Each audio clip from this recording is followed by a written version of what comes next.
Hello, Warriors. Well, we're close to wrapping up the year, closing the books. 1 day left after today. How are you this morning? Good day, good evening. Hi, AJ.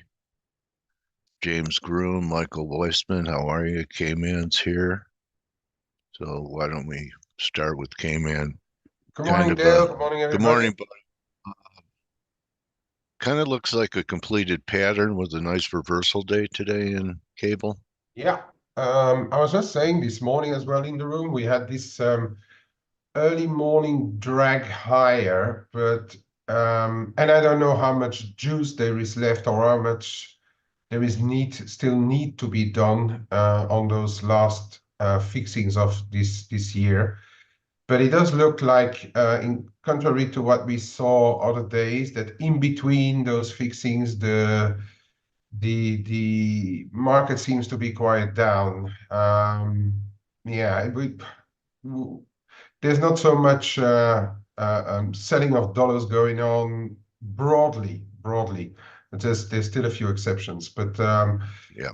it does look like euro, sterling, they have seen the best of the move.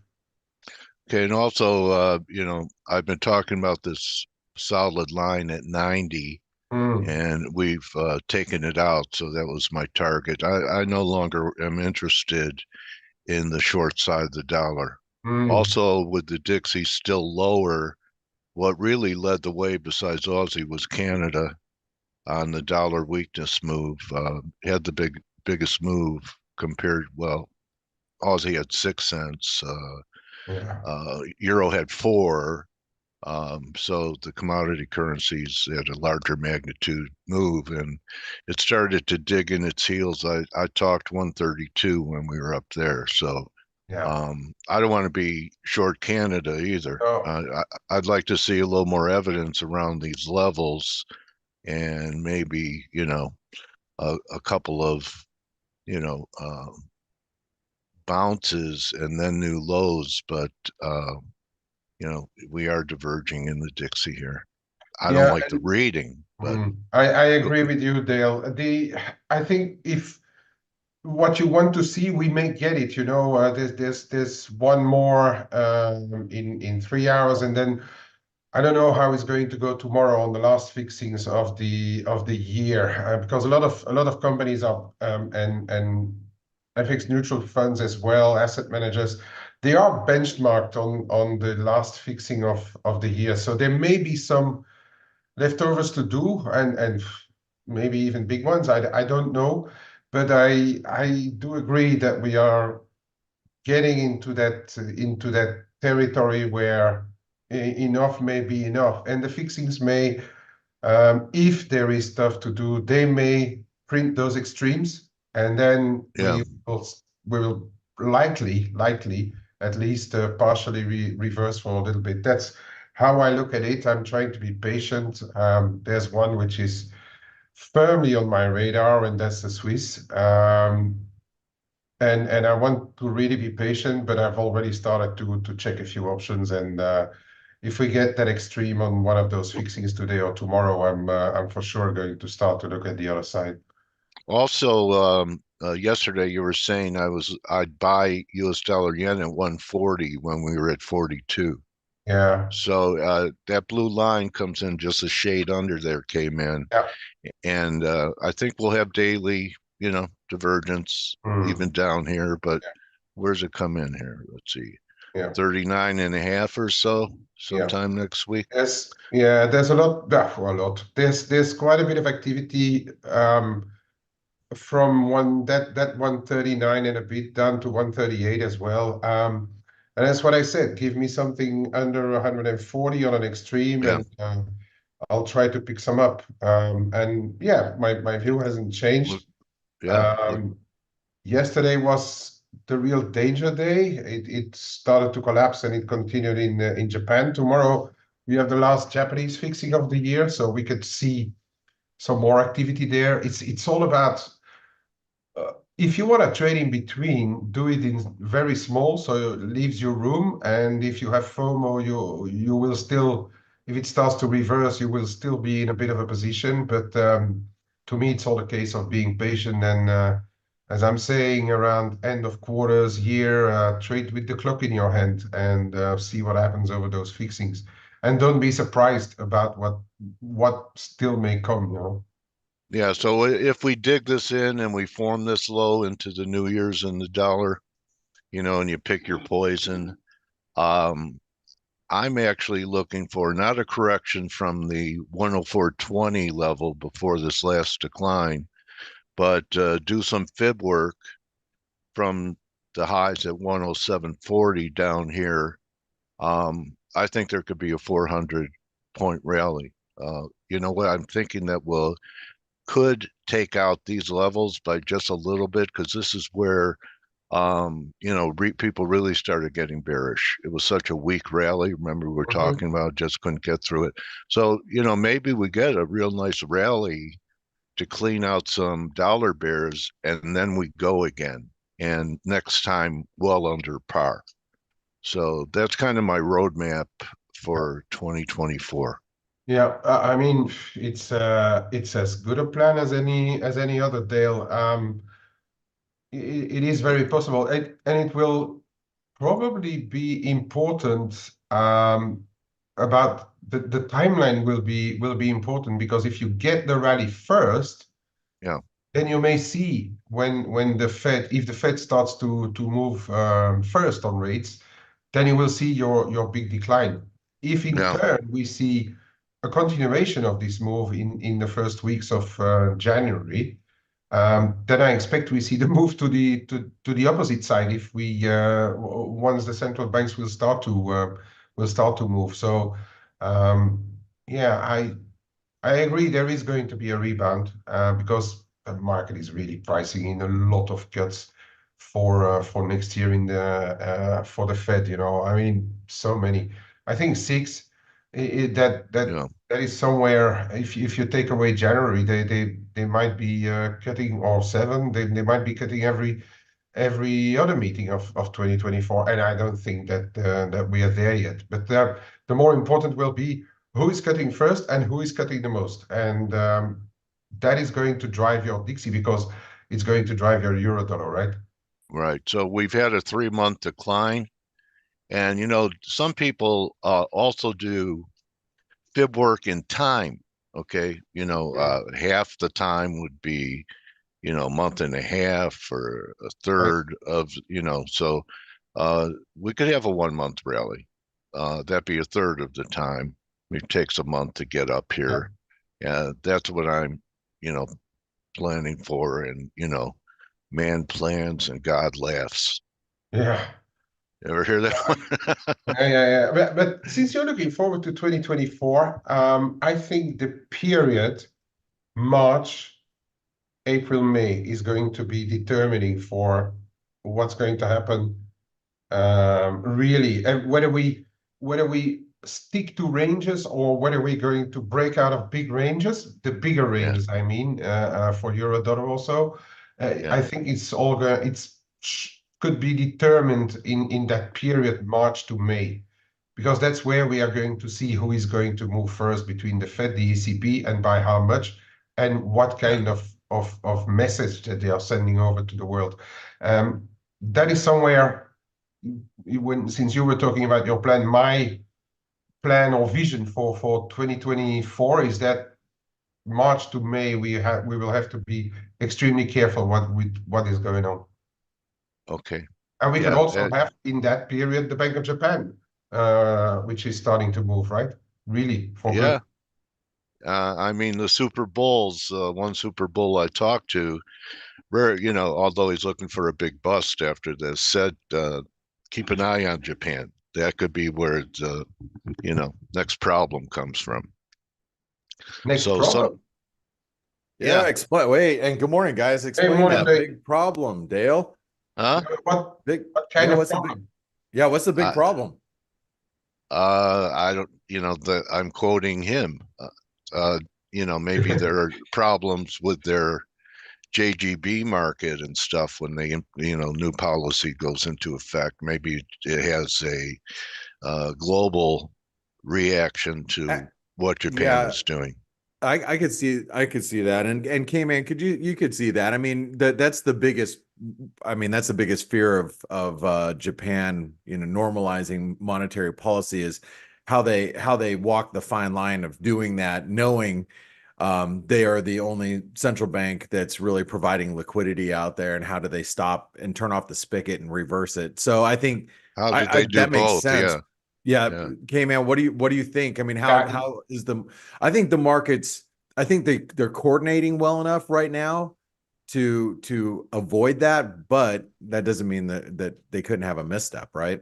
yeah, and on the other hand, how much of it have we already traded?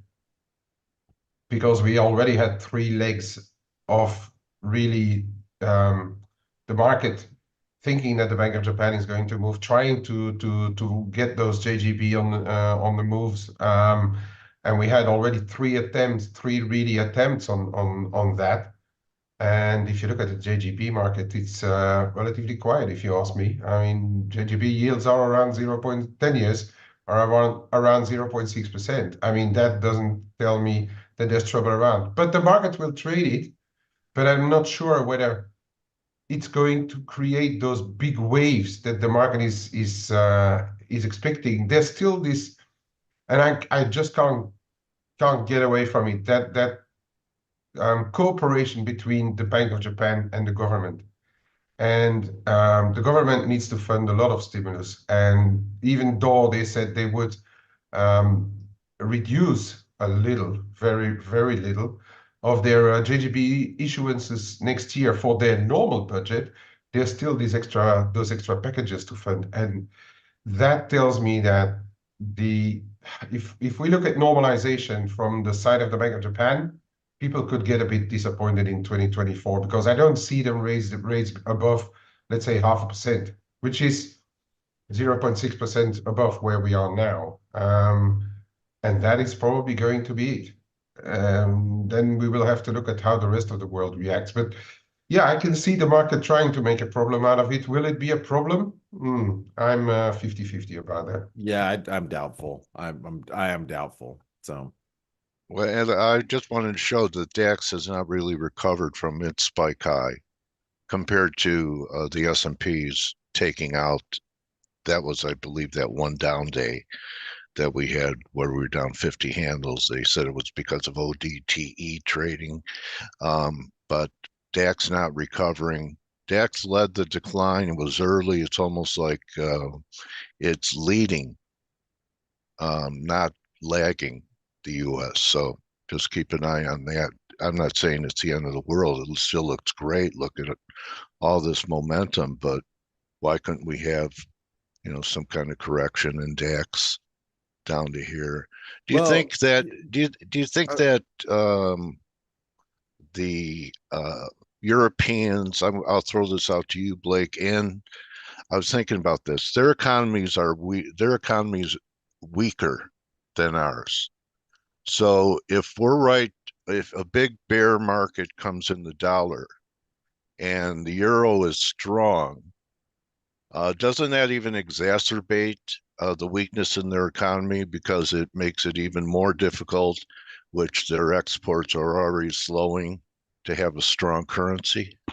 well, yeah, Germany's already they're it's like they've already been, capped at the Yeah. knees So already. what if So we saw 120 euro next year? I mean, I would think that'd be a bit problematic for the Okay, man. Eurozone as a whole. But that's, I think the ECB is also one of the reasons why the DAX has stopped, is because the Yeah. ECB, is not going to play the Fed card Okay.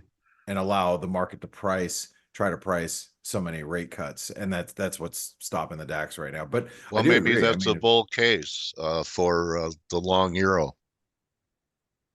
Is that the bull case? Well, the That they're not going to. correlations would say so. Um, I'm still only a half believer in the euro, but okay, that's just my personal view.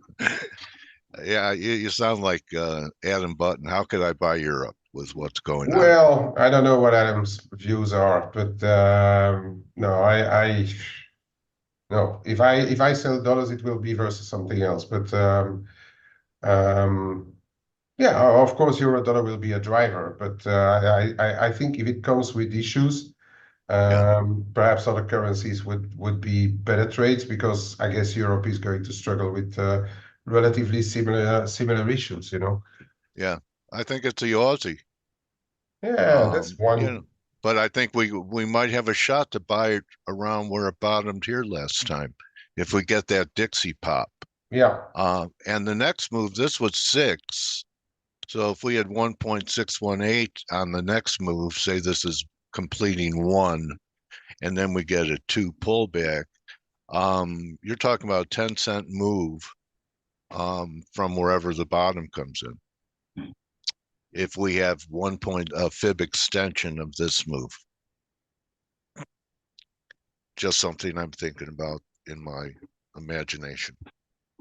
Yeah, yeah. The thing with Australia is that the market China, is now expecting them to react the latest, because inflation, they are very nervous about it. But yeah, the issue with the RBA is that if they react just at the same time as the others, then all of a sudden Aussie could get hit. But yeah, yeah, and it also depends on how China is doing, right? Australian dollar is on the pin because there are restrictions being taken away. We've had some on the 15th of December. We're expecting some in January as well. So yeah, I am still relatively positive towards the Australian dollar right now, yeah, but it's going to have to be paired with a sort of Chinese revival as well, just to help it along. yeah. Yeah, I So mean, how many times has the market tried to bet on a China revival this in 2023? I mean, that seems like a pretty consistent story. that's what And impresses me about Aussie. It did yeah, I it mean, it's without that, you know? Yeah, yeah, yeah, and good that's point. yeah, that's true. And just so you, Okay, I was looking at it, that the Aussie has completed an equal leg move, and it's up into the resistance zone, which we talked a lot about on the inside the community yesterday. the But yeah, clubhouse, what's that? the clubhouse. In the clubhouse, in the clubhouse. Yeah, exactly, in the clubhouse. But the Aussie it's running into resistance. I can take the charts if you want, Dale. Yeah, go ahead, bud. Yeah, I can take them from here. So I'll just share with you guys that, like, the first of all, the completion that we had. Let me just grab everything. All right. So as you can see, the Aussie. So the first of all is we're right into this resistance zone. That's, you can take previous supports from way back here in early 2022, and then some of the highs in 2023, and some of the highs here in 2023. We just kind of had a resistance zone that we were coming into. We also completed an equal leg move too. So it's an A, B, C, D. We're close. I mean, we all know horseshoes and hand grenades, right? We're pretty damn close. So, right around current levels, it makes sense to stall. And, Kman, when I got up first thing this morning, what I read in the chat room from you, which you said a little bit earlier, but I want to reiterate to all of our listeners here, is the market does look a little tired, regarding all of these moves that we've seen as of recently. And what makes you feel that way? I mean, I can see it, but what prompted you to write that this morning? It's the in between fixing moves that we saw, price action that we saw. You Yeah. had this early morning demand in the euro, demand in the sterling, sellers of early sellers of dollar Swiss taking it to a new low, and then once the top of the hour went by, things started to cool down, and actually reverse a bit. If you look at the sterling lost already 70 pips or so since from the highs. So that shows me that we are.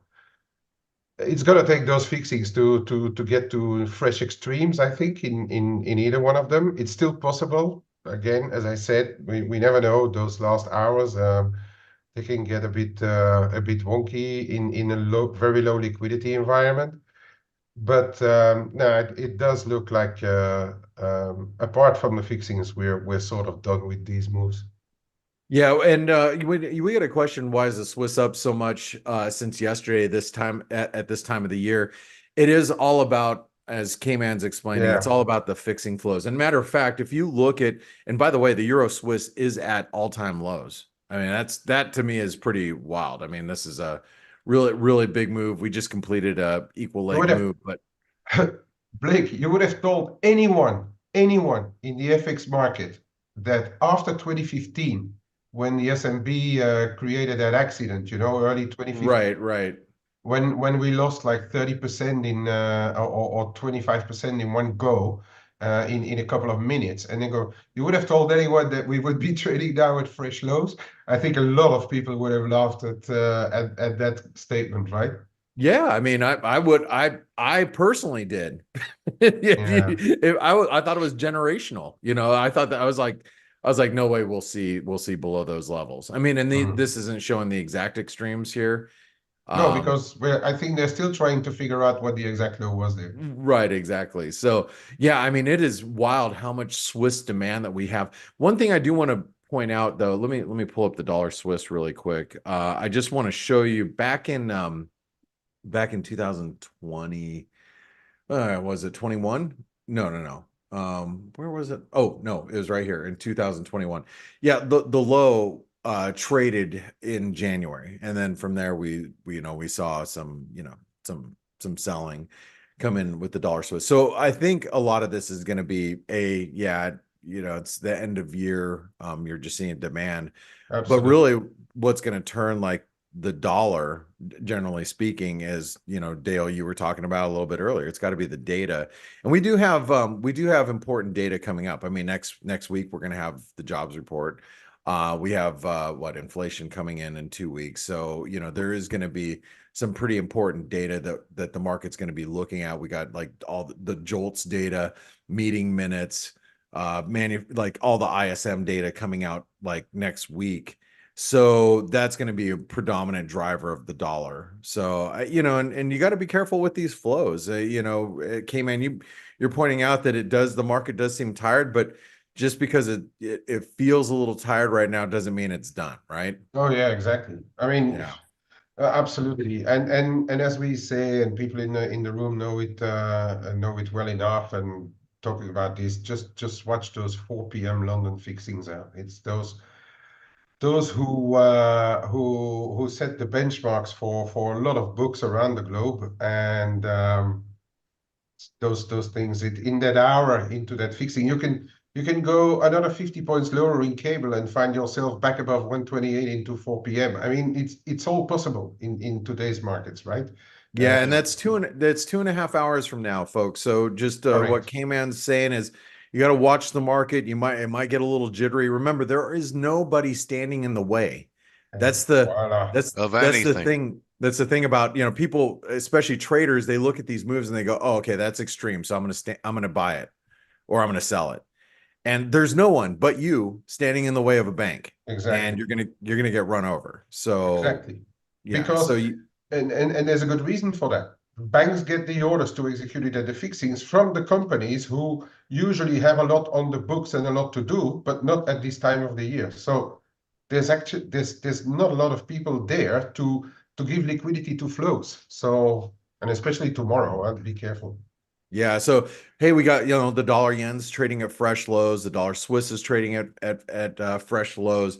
Now, the dollar yen, as you pointed out, Kman, it's hard. Like I've been salivating trying to sell, at 143.5. We didn't quite make it there yesterday. We made it to 143. And I was a little too impatient, trying to sell it up here. But yeah, you can see it's capped by the 200 DMA. Now we might get a false breakdown today, but I don't know if I'd play that to the long side, right? I mean, It's hard. It's all keep an eye on yields. Someone whose work I respect has been talking about 368 in the 10-year yield for about 6 weeks now. So it's, it's not a target that, they just put together in the last week with rates falling. So you have 78.6 there, Blake. Yeah, I was going to say it's pretty close to the 78% retracement. Maybe this person's looking at this. And then they're looking for new highs and yields later on this year.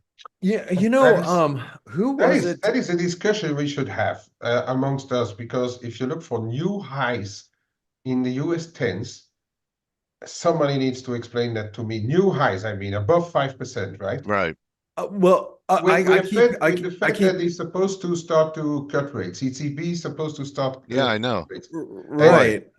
Would that be wrong-footed? Well, maybe the market is way, way ahead of the central banks. I am in complete agreement with that. That the pendulum is swinging too far for yields right now. But somebody and even with good data, somebody really, I mean, should explain me what is going to put the 10-year yields above 5%. We don't have a recession. It's got to be resurgence of inflation, right? And we don't have a recession, or it doesn't look like a no landing. Well, so that's what Bianco is saying right there. No landing.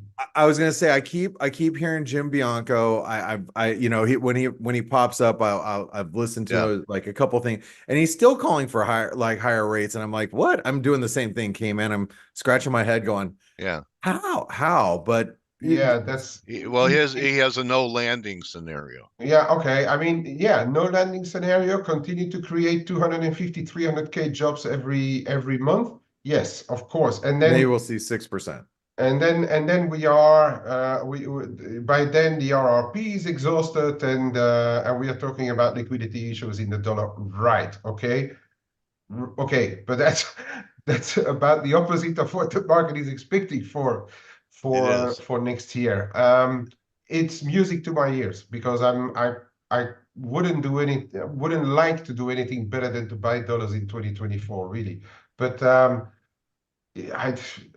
from where I see right now, putting it above 5% is going to take something.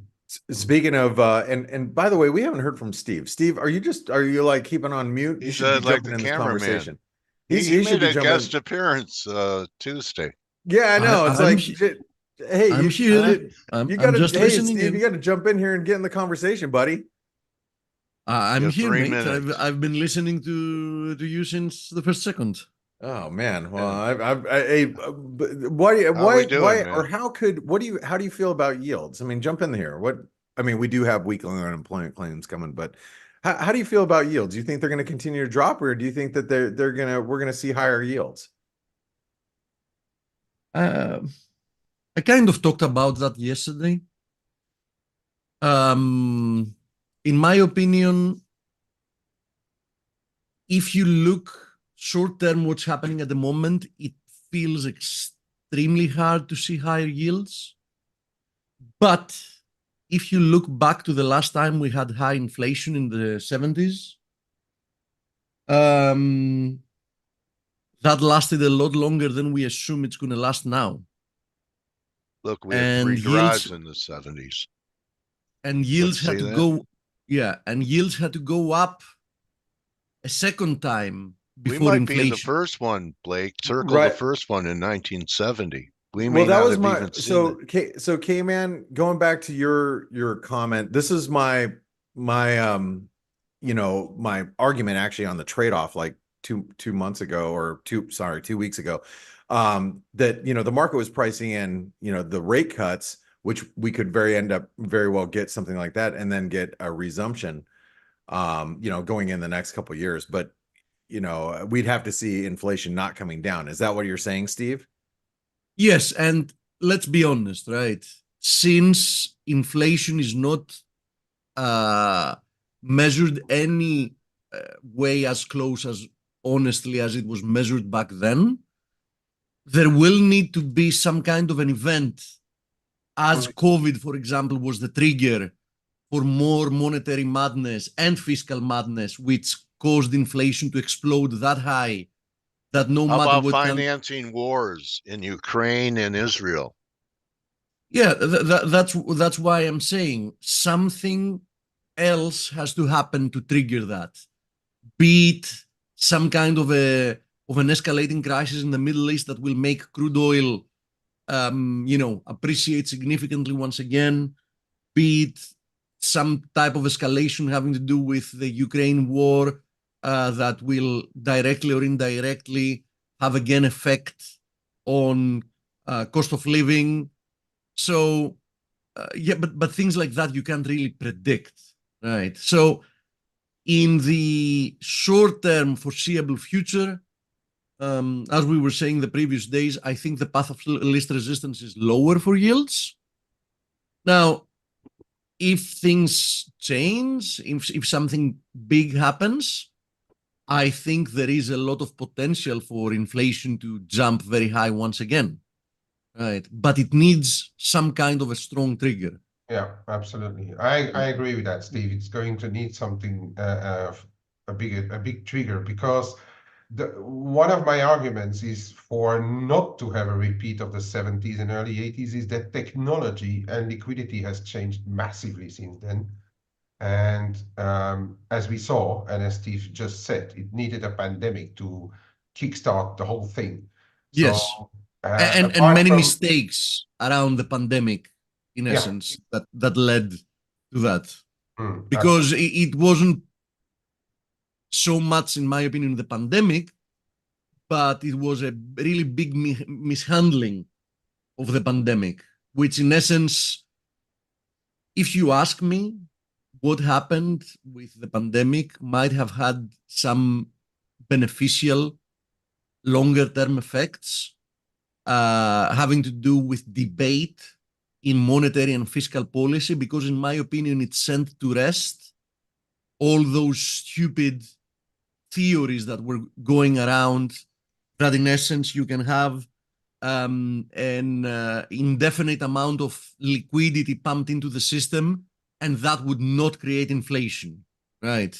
So based on wanting to fight the effects of the pandemic, we in essence tested these theories in the short term, and I think the results were undeniably catastrophic. Yeah, and Steve, again, you jumped in this conversation. We should have jumped in a little bit earlier, but unfortunately, we got fortunately for you guys listening in, we have Larry Tantarelli here joining Dale. But tomorrow we're going to be back here on F.A.C.E, and I believe, if I'm not mistaken, tomorrow's data is going to be very, very light. Oh, we have Chicago PMIs, but that doesn't come out while we're on air. So let's continue this conversation tomorrow, because I think Absolutely. we should probably like start looking into 2024. And Kman, we should have this yield conversation, right? Yeah. Thank you very much, guys. Have a good day. Thank you, guys. Thanks, Enjoy the team. interview, Dale. Interview. Yeah, thank you, Dream Team. Thanks, guys. Have a great one, and and Larry, welcome to the show. It's been a while since we've talked, so glad that you're here. Can you promote him for me, Blake? I'm unable to. Yeah, let me do that right now. Now you can do it, Dale. I made you the host. Oh, I'm the host now. Okay, I was just a serf prior to this. That's all right. I'm not either, Dale. So Anyway. we're just servants Hey, around here. Hey, look, I know I was a serf on the floor of the CME. You know, I was a runner wearing a gold coat. It was like the low end of the caste system. So anyway, Larry, welcome back. What a great way to put a bookmark on 2024, talking to you today. How are you? Dale, great. Thank you for having me on. Yeah. So, Larry, we probably would have less to talk about if I just asked you what aren't you buying, Larry? That's a pretty good question. I'm right now, so I'm long stocks, bonds, gold. Yeah, right. That's what I mean. I mean, everything is trending higher, so I'm pretty much long. Yeah. Okay. All right. So you have a view on you're showing the yields here. You have a view of they're way under all the moving averages. You would look at this and say trend is down and looking for continuation, right? I am. So I agree with a few of your other speakers that the trend is down. I don't see bond yields going back up unless there's some really big outlier, maybe geopolitical, maybe if something happens overseas and we need to raise more or issue more debt. But right now, inflation. So the Fed uses PCE, headline PCE, Right. is the Fed's inflation target. The quarterly forecast from the Cleveland Fed, 1.79. So CPI 2.7, core at 3.3, but whether it's 1.7, 2.7, or 3.3, it doesn't really warrant the Fed holding at 5.25 to 5.50 for the overnight rate. So I think the Fed eventually has to cut. Now, I'm not sure how much is priced in because 10s have already come down to 381. Yeah. But I think that the trend, by looking at the chart, is lower. There's a lot of support, 325 to 350 on the 10-year chart, but I'm long bonds and I'm long gold, which should benefit from lower bond yields. Okay, they've both been performing, bonds and gold and equities. Yes. So still, it's still all one market, Larry. So I really think, you could say it's yields, you could say it's a dollar.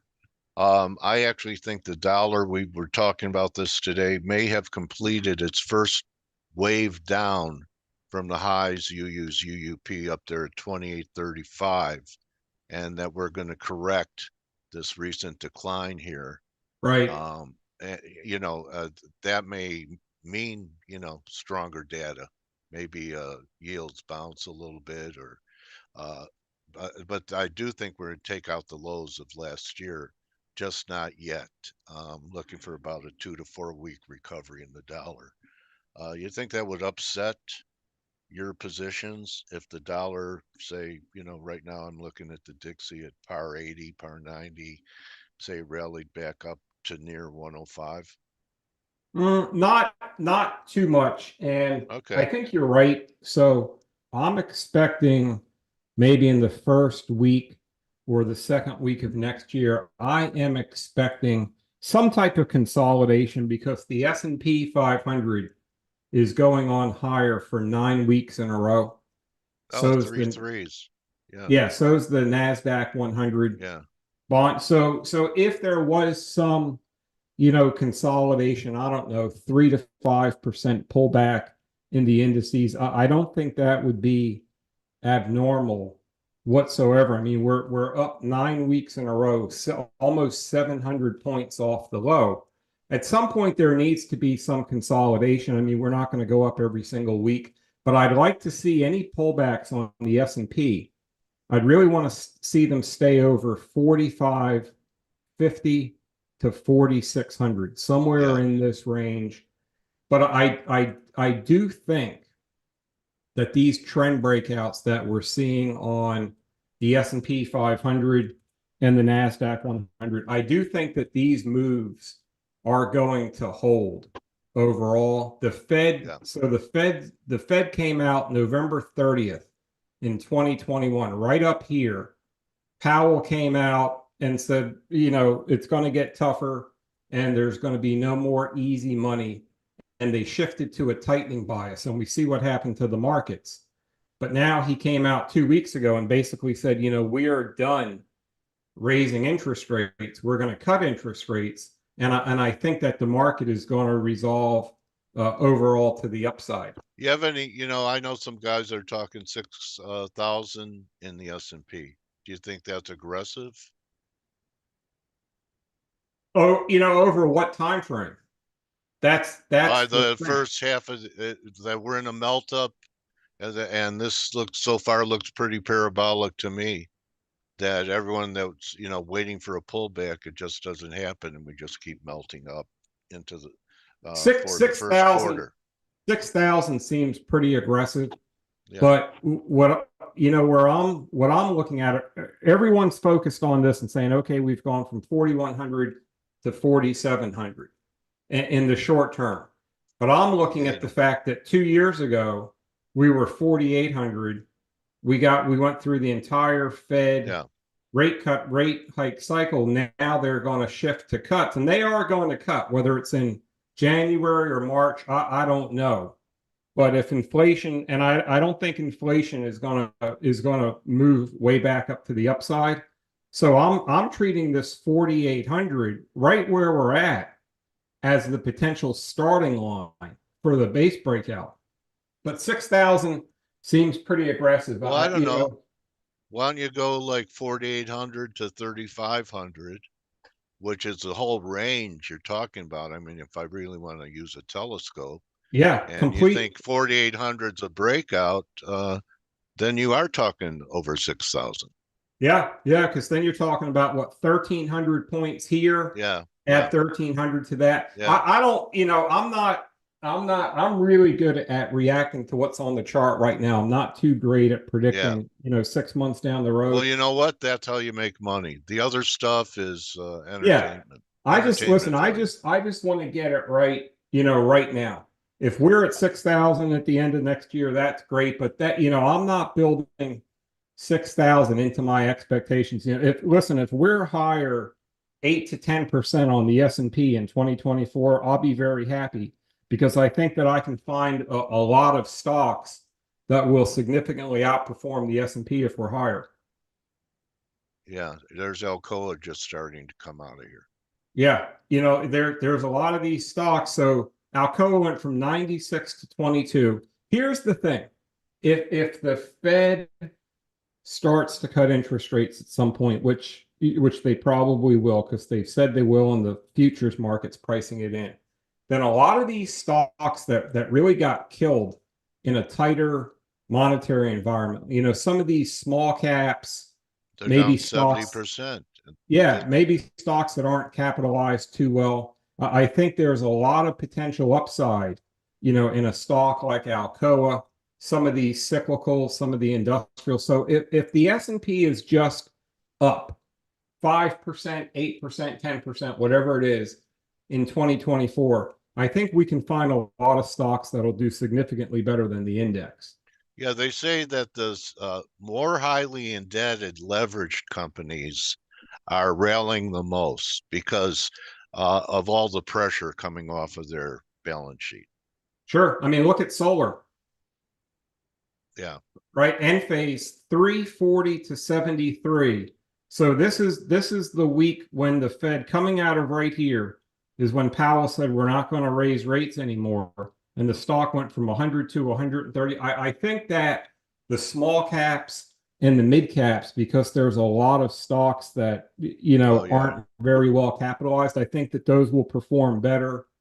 I like the cyclicals. I like the industrials. You've got stocks like GE's not exciting, but it's breaking out. And some of these stocks are pretty cheap.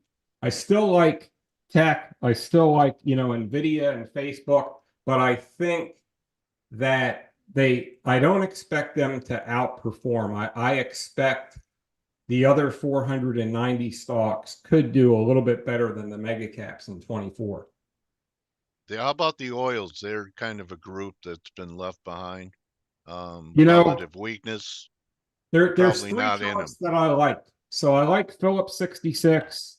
Yeah. Eco Petrol down in South America, and Petrobras. That's a great chart. Yeah, Brazil. Overall, the group, I think oil found some long-term support in the mid 60s.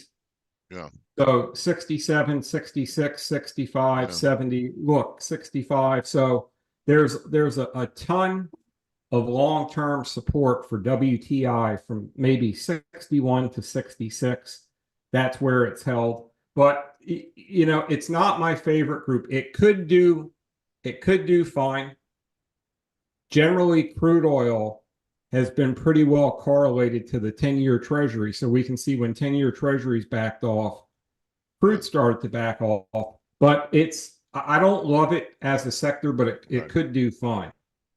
You know what's due, and I saw it had a few issues that I keep on my screen, seem to have a heartbeat, and they've been decimated for the last 3 years, are the cannabis stocks.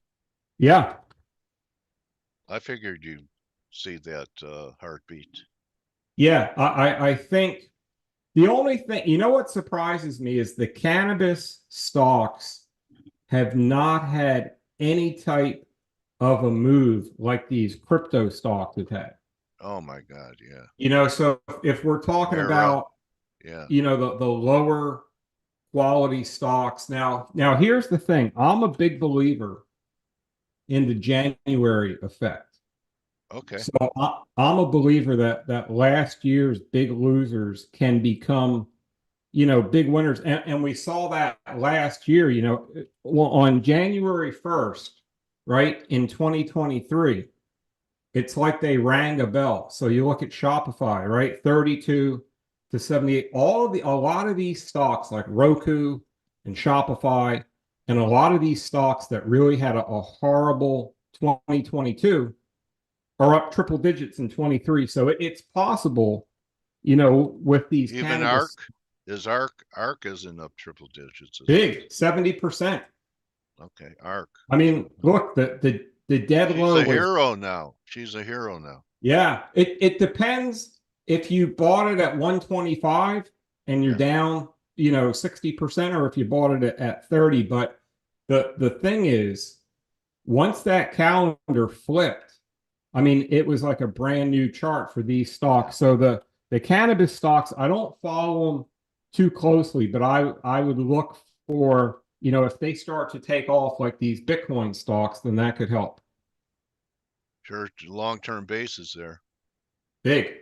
Yeah. Yeah. Well, I'm looking at that. If, you know, for me, I would want to see that chart realistically get over $10. And that seems like a far way away. Yeah. But it, you know, it was Could do it 55. in a few weeks. Yeah. Yeah. All right, Larry. Uranium. It's had a good run. You know, uranium, little bit of a pullback recently, but it's been super strong. It's got a really nice price base right where it is. So, you know, the trend, you know me, the trend is still up. Now, CCJ has been a little bit weak. Yeah.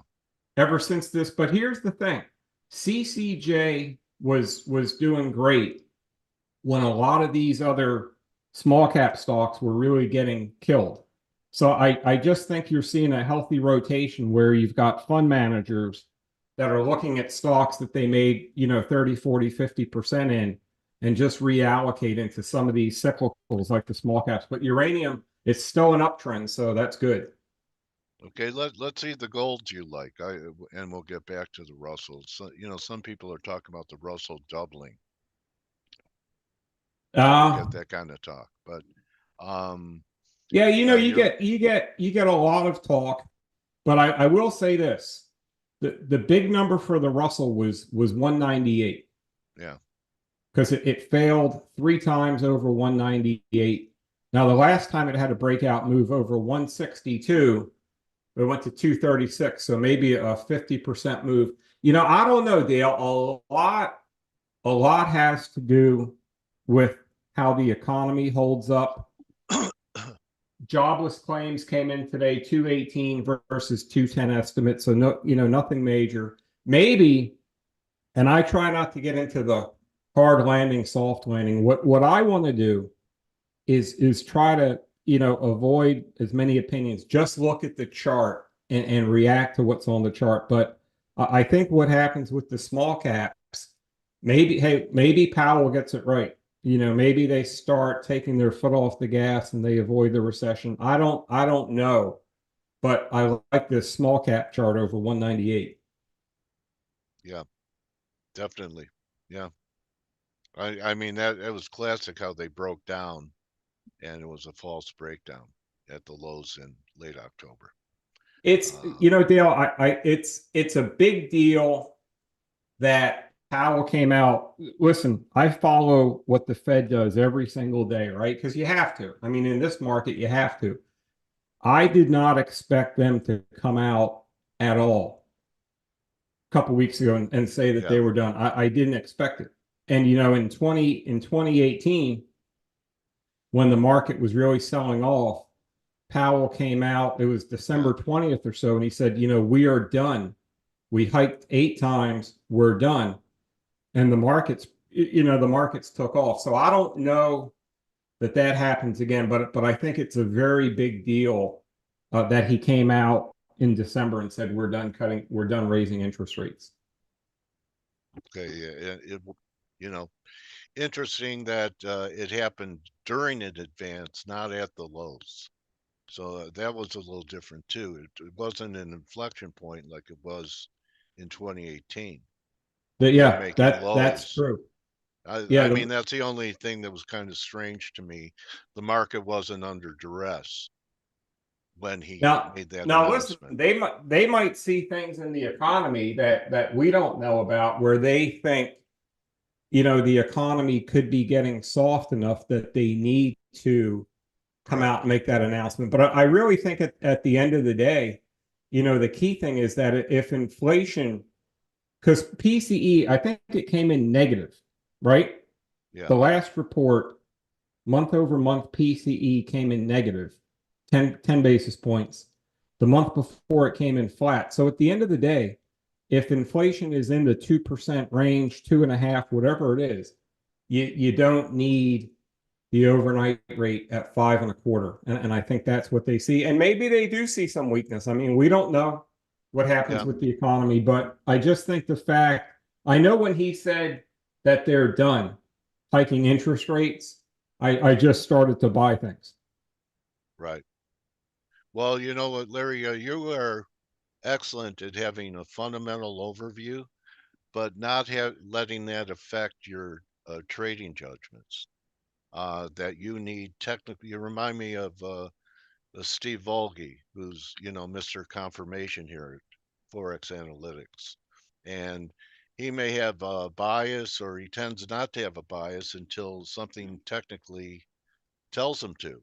And where a lot of us will start to trade our bias before we have confirmation and get into trouble that way. So I appreciate you being able to talk about the Fed and also say it's all about price action when you're making trading decisions. So that's you're a pro, Larry, and I tell you what, I really appreciate the years we've been talking to each other. What, 3-4 years now, buddy? Yeah, it has been at least 3 or 4 years, and I love to come on your show because you're dialed in to what's going on in the markets, and I always know we're going to have a good talk. Yeah, and I want to thank you for your contributions in edifying our community every time you come in. You just give us the straight dope and what you're seeing in the markets, and you have your fundamental backdrop, and you bring our attention to certain issues that without you having been here, we weren't paying attention to. So want to thank you for that, Larry, and hope that 2024 is your best year ever on all levels, not just the markets, but on all levels. Thank Dale, you. you too, my friend. Thank you so much. I hope you have a great 2024 as well. Yeah, and look forward to speaking to you in the spring, and that'll be that time frame where we're going to see manifest what we were talking about today. Exactly. So, yeah. So good hunting, Larry. Thank you so much for your giving spirit to come hang out in F.A.C.E every 3 months or so. Dale, you too, my friend. Thank you. All right, Larry Tentarelli, best place. Oh, Larry, before you go, I notice you have a handle change on Twitter. That it's not. Yeah, so everything for me is Blue Chip Daily. So my website, bluechipdaily.com, on Twitter, at Blue Chip Daily, YouTube at Blue Chip Daily. So that's where you can find me. I'm on Twitter every day. Okay. So reach out to a pro, and Larry is one. So thanks, Larry. People enjoyed it, and everyone have a great day. Take a day off and get ready for next year. That's my advice. Thanks again, Larry, and everyone else. We'll see you tomorrow to wrap up a little old lang syne tomorrow. You're welcome, Patrick, Arnis, all you guys. Good luck. Don't just count your money, count your blessings. See you later.